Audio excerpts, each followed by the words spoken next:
Alright everyone, we start off today with the non-bombshell new filings before Raymond Dearie, Special Master, pertinent to the FBI raid of the Mar-a-Lago, the NARA case against Donald Trump, potentially. Of course, he hasn't been indicted with anything.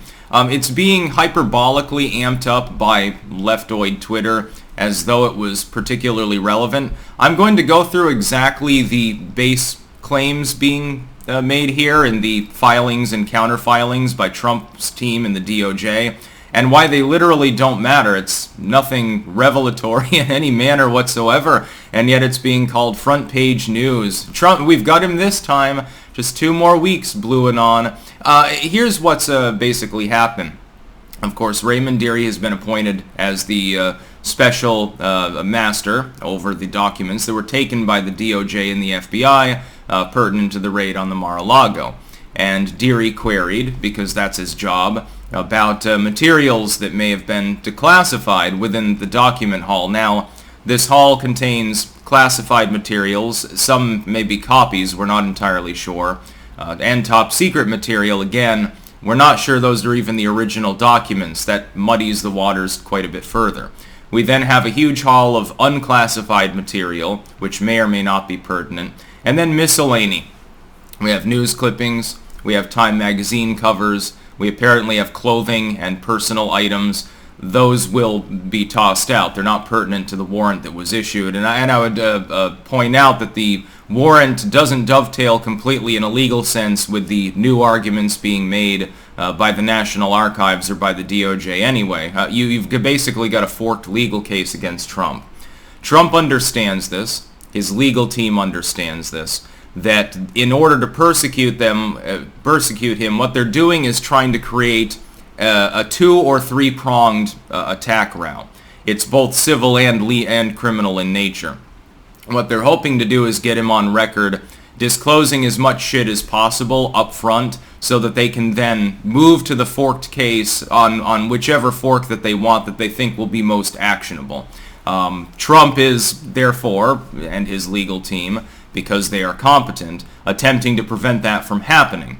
So before Judge Dearie, they're saying that they're not going to disclose the declassification procedures and what it pertains to, because that cock-blocks the entire investigation. If they refuse to claim that anything there specifically pertinent to the upfront case is declassified, and they say, we're not going to disclose what was declassified, what wasn't, what process we went through for that, your job, Dearie, is just to sort through the paperwork, go and fucking do that.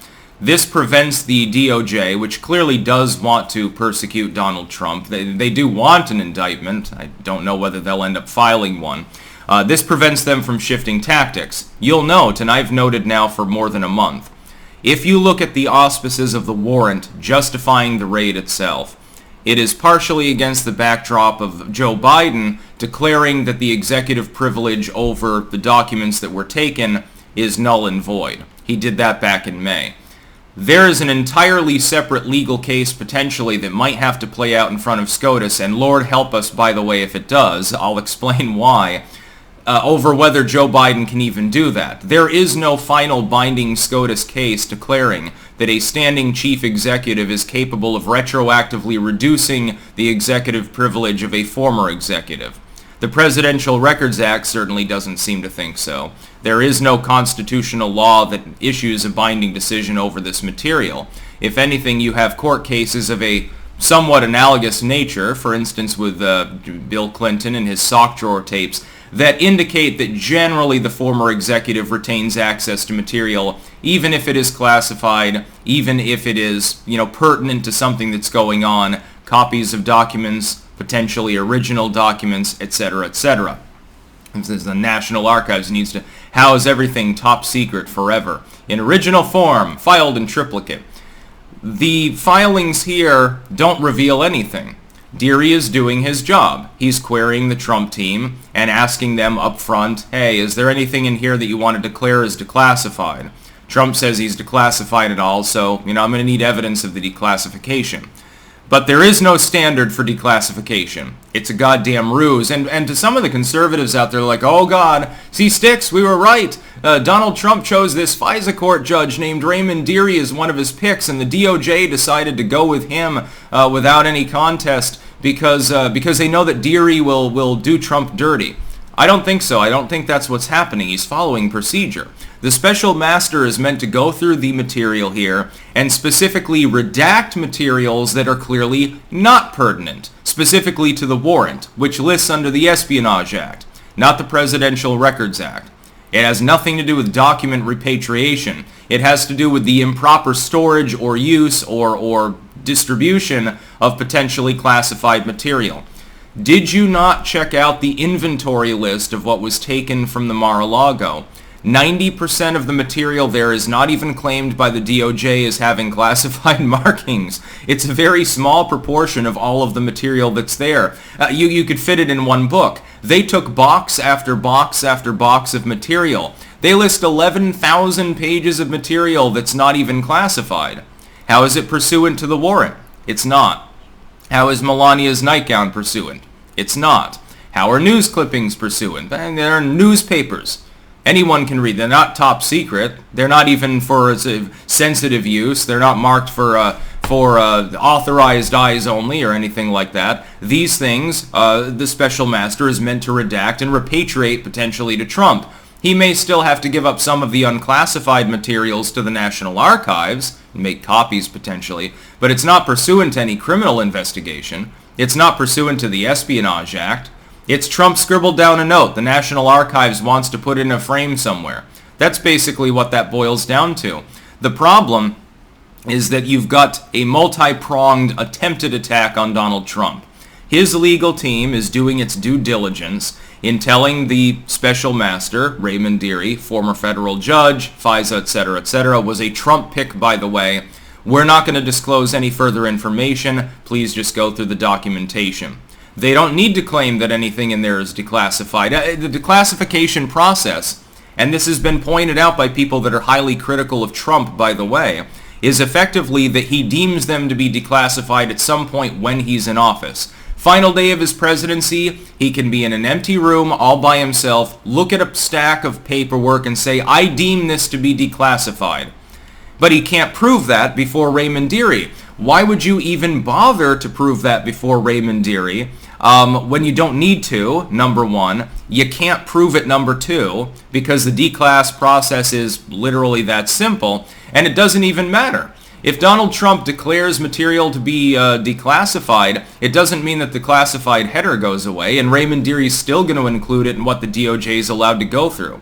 Trump would have to have a rock solid, he would have had to have video recorded himself declaring them declassified and written a little note and signed it saying, I, President Donald Trump, hereby declassify everything in the box in front of me marked A5 or something like that. Well, clearly he's not going to bother doing that. And that's because there's no legal precedent for Joe Biden to be able to retroactively strip the declass from him. Again, I'll return to the other point that's pertinent here. And this is why, really, the DOJ is screwing the pooch.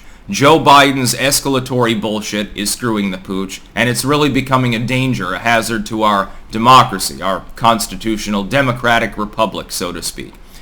There is no legal precedent for a sitting executive being able to revoke a former executive's access over things they have already taken, declassified or not. There are other former presidents with top secret materials in their homes. Nobody apparently has a problem with this, only if it's Orange Man, because Orange Man bad.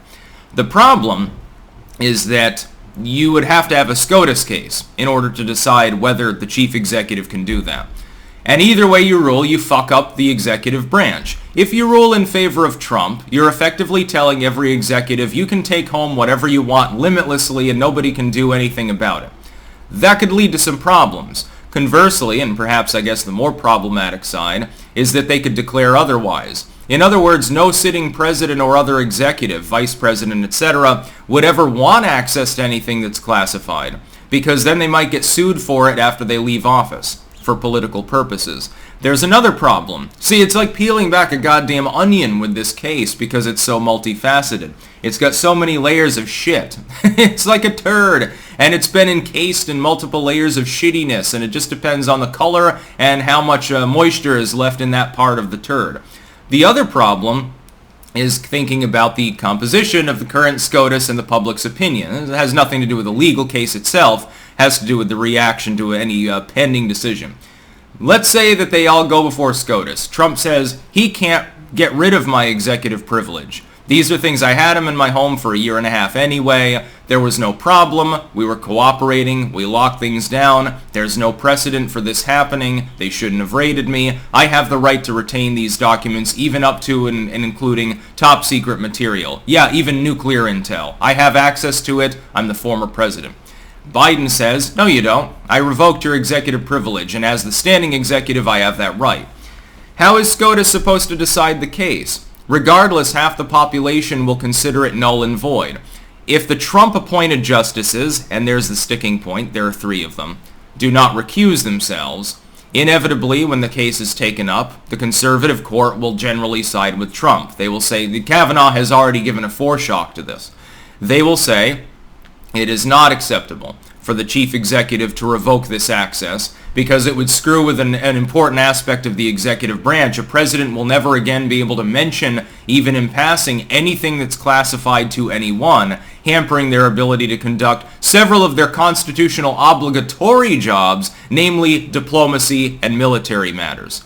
They have to have access to that material. They have to be able to mention it in passing. They have to be able to study it after their presidency because, of course, they're still in an unofficial advisory role. They still saw all the top secret shit. They have to be able to discuss that for various purposes, even if it's only with the sitting administration that they choose to do so. Likewise, if they recuse themselves, the now liberal majority on the resulting court will side with Joe Biden, ending the long tradition of the executive branch having that particular privilege. The judiciary will take the executive branch down a peg. It's not the worst thing in the world, but it is problematic in this particular case based on the legal ramifications, and half the public will deny that it's legitimate. So it's a lose-lose situation. And liberals right now are getting all hyped up saying, well, Trump, he's done for this time. Raymond Dearie is going to take him down a peg.